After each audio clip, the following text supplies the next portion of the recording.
پرده کنه. مو پرده؟ چی بخونی؟ فلوم را که بدن اگر ما. رفتی خونه؟ اما چه دیگه تو شاو اونجا بودم تو ساعتی 11. شده؟ گلمراد با امراد می باشم از ناحیه عبدالرحمن جامی. زیاده از 40 سال با حاجی بابا رفت آمد داشتیم. امشب فرزندانم رسیت تلفن کردند که درگذشته است اکمان. با یک سوز گداز چند مصرعه که با استاد ایجاد کردم. سوگواره با سوز و گداز به دوست جانیم در روز گسیلش. حافظی وحدت سرای تاجیکستان درگذشت. حافظی وحدت سرای تاجیکستان درگذشت. در ضمیرش مهر میهن مثل مهمان درگذشت. تاجیکستان از منی میگفت با سوز و گداز. صحنه زیبا سریشت مرغ خوش الهام درگذشت.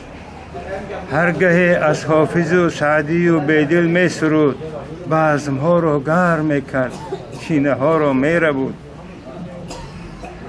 بود محبوبی همه از شاه تا مردی گدا. در دل شبها نشسته ذکر می کرد تا پگاه. پرده خاسم نام تو 100 ساله ها خواهد بماند. ملتی تاجیک بروحت بس دعا خواهد بخواند. الها منزلت پر نور گردد. الها منزلت پر نور گردد. عزازیل از جلایش کور گردد. جمال پاک یزدان را ببینی. بهاران بهشت همجا نشینی. روحت از همدیاران شاد باشد. روحت از آدمی هم شاد باشد. مکان و منزلت آباد باشد. بابای الله. پرده خاطب این پرده ناموس ملت بود. بعد از سرای ملت دوستی و رفاقت بسیار مهربانی زیاد داشت. روح شاد و یارش گرامی ماما چکم ناموس بولتای تیگری کدوم خواهد؟ ایتی تیلا ناتولا. پرده قاسم پیشه خلقی پاکستان را از دوره های پیش خیلی با اون کس اولادن ما آشنا بودیم. روابط خانوادگی داشتیم. به خانه ما با عیادت شادروان عبدالله نظری بسیار می آمد. با برادر بزرگواری پدر ما همکاری دوستانه داشتند. یکمین اسبابی که برای شادروان پرده قاسم ساخته بود محمد الله نظری ربابی اولین او را ساخت و توفه کرد در خانه. و یک شخصیتی بود پرده که این یک شخصیت دریادل شوخ بسیار داننده سرودهای هم خلقی هم کلاسیکی هم سبک مقام هم سبک فلک و سرودهای باز لیریکی خیلی زیبایی رو در آخرها ایجاد کرد. پیشکش مخلصان گردان که توجه تمام مردم را به خود جلب کرد. در صحنه یک کبک مست بود. کبک مستی که گردی دخترکان انسامبل لاله چنان رقص بازی حرکت ها میکرده. هیچ کس مثل اون که حرکت اون خودش در صحنه آزاد هیچ کرده نمیتواند. و تا امروز با او در همه کارها همراه و یک جای دایم عمل میکردیم. با فکر شما؟ روحش شاد بود استاد پرده قاسم. ما طی 23 سال در انسامبل دولتی لاله یک جای کار کردیم و خیال کنم که استاد بسیار یک شخصیتی استاد سختگیر بودن که تمام جوانان انسامبل دولتی لاله میگن که استاد لایق گفته است که چون درگذرم روح مرا شاد کنید. نامم به زبان گیرید و فریاد کرد. هرگاه که جام می فتد از دست از جام شکسته دلم یاد کنید.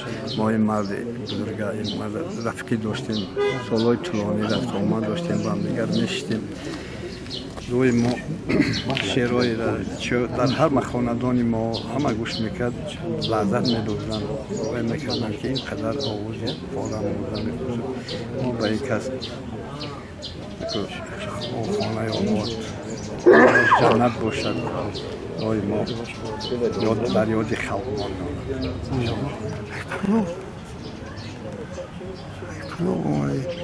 میخوای قاسم وکم بود خیلی بولی که چند شبا خوب کردیم چند شبا اشتگیم اینطوری کرو بود آدم قیمت بود خیلی آدم تاریخی هم خیلی سوی جان خطانی یاد کردیم محمد دودار دارم گفت یک تن از لا یک تا توی گفت این اکن از لا گفت مو گفت یک دودار گفت تو مونده گفت خلاص شد ایشتیم آخه بسیار آدم قیمت بود اکه ببین که خدا روزیش ده ما در طور یک کوه زندگی میکنم روزی حجرویش ساعت 3 شب در همون مسجد ما اویدش پراغزاتش کردیستیم فستیوال کرد بعد گفت که توی شب این قدرت خدای تعالی را بید تو در گجا اومد در گجا و گفت اینه که در اینجا ما روی کردیسته است پراغزات که ایفتم و به جمع از خدا خودش روز بشه ایشالله تیبالای دیم تویر بیو او همی که اومد تیبالای همی کلو که می اومد فقط شب خونه مادر می اومد استاد اردق قاسمов فکر میکنم که این تلفات کلان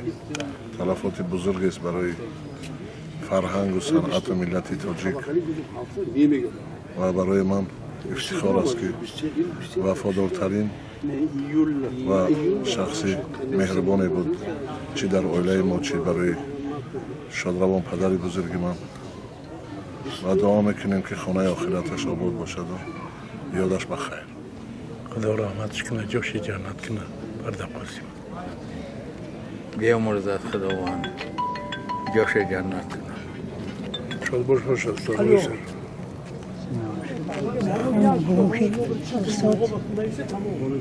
برای ما به حد استادی بزرگ بودن خداوند جاش جنت باشه ای که آوی کنسری سیرابش بردونه بهشتی جایدونه را مکانش کنه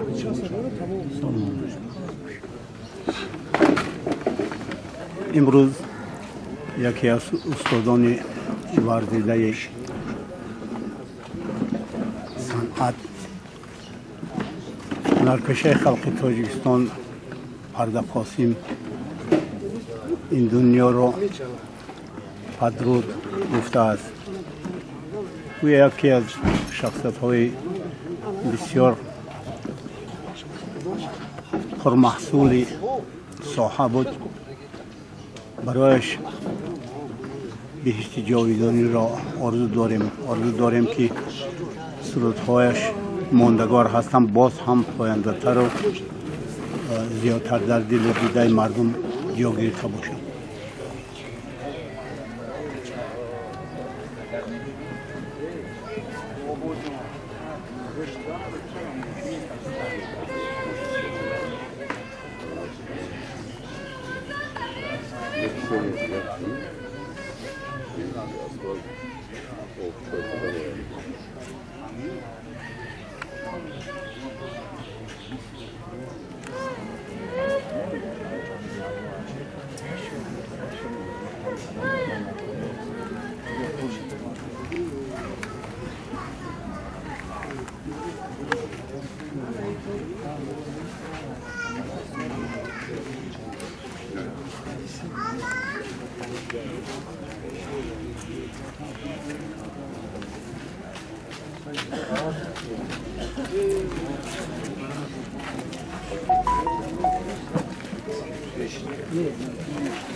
سایچوی کجا شدید؟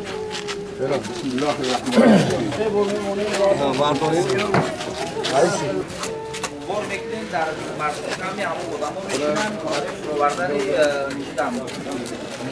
مسجد هم 8 نفر آدمایی که در مسجد هم میشینن بچه‌ها همونجا هم با مفرم بود میکنیم چونه بچه‌ها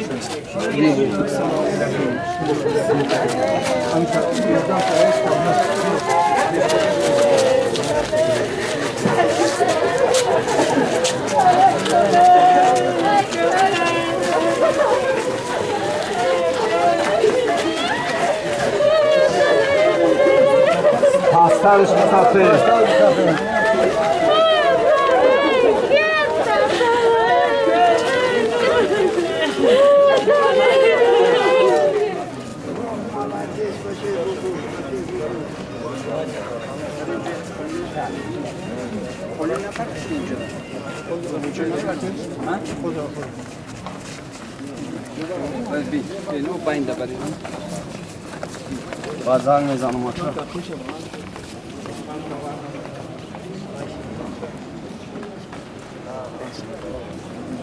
رحمت کند مرحوم حضرت مسیح‌نو یک عمر در خدمت مردم، در خدمت جامعه، در خدمت جمعیت و زمانی که توان داشتن خدمت کردن. این همه درخت‌های نیک را بنشنان، میوه و ثمره و لذت و حلاوت و راحتش را در جنت به دست بگیر، به دست بیار. همین است حیات. خدا رحمتشان کند. یعنی سالی که حج رفته بودن از این مرکز اسلامی، اگر خطا نکنم برادر عزیز خدایی داد شرکتی سخی پاسپورتشون آورده بودن مرکز که از همینجا حج رفتنی هستن، حج رفته بودن. ما یعنی حج روانش کرده بودیم، خوش کرده بودیم از کمیته دین و حج رفته بودن. خب برای صحبت‌هایی داشتیم، همنشینی داشتیم، انسانی به فرهنگ و معرفت، انسانی خیرخواه. خب دیگر همه روزی میروند، هیچ کس در این دنیا نمانده است نمیماند، همه میروند. یکی مهم اساس تکرار هم شود، یکی های انسان است که سعادت و عزت و برکتی برای مسلمان در دنیا و آخرت همین یکی های انسان است. دعا کنیم و پروردگار سفر آخرتشان را نیک، قبرشان را با نور قرآن منور، روحشان را همیشه شاد، از فرزندان، از پیوندان، اهل و خانواده خوشنود، خوشحال، راضیشان بگردان. پروردگارا فرزندان و بازماندگانشان را برایشان سرچشمه خیر و برکت، فرزندان صالح، ذریه‌های ابرار برایشان قرار بده. پروردگارا همه این حاضرین را عمری درازی به درد و برکت، کامیابی‌های دائمی، سعادت ابدی نصیب و رجوع بگردان. پروردگارا کشور ما را همیشه آرام و همیشه آباد، همیشه پیشرفته و همیشه ترقی کرده از جهت دین دنیا در حفظ و حمایت و پناه خودت نگه بدار. پروردگارا تمام بلا و فتنه ها را ببردار، فیض و خیر و برکتت را دائمی و ارزانی و همیشگی بگردان. پروردگارا پیشوای ملت و تمام شخصان خیرخواه این کشور اسلام و مسلمین، خصوصا همه این حاضرین را رحمتت منور. پروردگارا کم بوده ها گناه لغزشی اگر در زندگی کرده باشند بیامرز و قبرشان را بخشه‌های از بخشه‌های جنت بگردان و همه این حاضرین را اون تراده که به مانند کوه احد اون اجر و پاداش عظیم را نصیب و رجوع بگردان. پروردگارا همیشه زیر رحمتت قرار بده و نظر خیر و برکت، نظر رحمتت نظر کن. وصل اللهم على سيدنا محمد وعلى آله وصحبه وسلم تسليما دائما أبدا كثيرا كثيرا آمين برحمتك يا أرحم الراحمين. كن يا رشد.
امروز بسیار یک روز سخت برای ملت، یک معتمد است، زیرا یک هنرمند بسیار محبوب ملت، هنرمندی که سالهای سال برای رشد صنعت تاجیک برای این ملت خدمت کرده است استاد پرده قاضی گذاشتند و خاطره او رو همیشه نیک نگه می‌داریم، همیشه او رو دوست می‌داریم، همیشه در یاد ما هست و او همیشه برای این ملت زنده بماند. زنده باشید. ماشین هست